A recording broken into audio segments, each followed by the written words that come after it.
ఎన్నో సంవత్సరాల పోరాట ఫలితంగా ఎస్సీ వర్గీకరణ సాధించుకుంటే మాల సోదరులు వ్యతిరేకించడం సరికాదని మాదిగ జేఏసీ నాయకులు కర్నూలులో అన్నారు.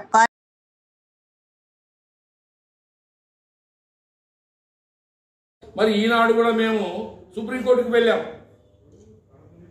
అయ్యా 93 కులాల్లో ఒక మాలలు మాత్రమే అభివృద్ధి చెందుతున్నారు. అన్ని విధాలలో విద్యా ఉద్యోగ రాజకీయ రంగాల నందు మాదిగలు ఎస్సీలో ఉన్నటువంటి సామాజిక వర్గంలో ఉన్నటువంటి కొన్ని కులాలు కింది కులాలు అభివృద్ధి చెందడం లేదు.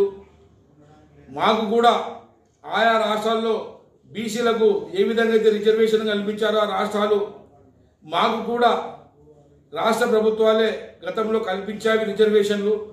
రాజకీయ లబ్ధి కోసము ఇలాంటి నాటకాలు చేస్తారు.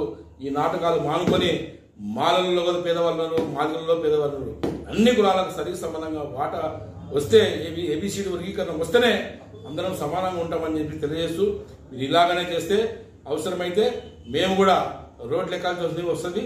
చంద్రబాబు నాయుడు గారు కూడా తమరు తక్షణమే ఇది నానబెట్టకుండా మీరు ఏబిసిడి వర్గీకరణ అంశాన్ని వెంటనే జనాభా నిష్పత్తి ప్రకారంగా ఈ రాష్ట్రంలో ఎవరి జనాభా నిష్పత్తి ప్రకారంగా వాళ్ళకు రిజర్వేషన్లు త్వరగా మీరు కల్పించండి.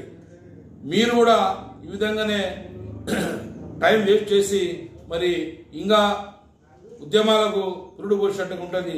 దయచేసి మీరు వెంటనే ఏబిసిడి వర్గీకరణ అంశాన్ని మీ అసెంబ్లీ క్యాబినెట్లో చర్చించి మాకు న్యాయం చేయాల్సిందిగా కోరుతూ మాలయ సోదరులకు ఇంకో విషయం చెప్తున్నాం. ఏదంటే పెద్దలు కూర్చొని ప్రభుత్వం దగ్గర కూర్చొని ఎవరి జనాభా నిష్పత్తి ప్రకారంగా ఏబిసిడి వర్గీకరణ అంశము చేసే విధంగా మాట్లాడితే కూడా బాగుంటుందని చెప్పేసి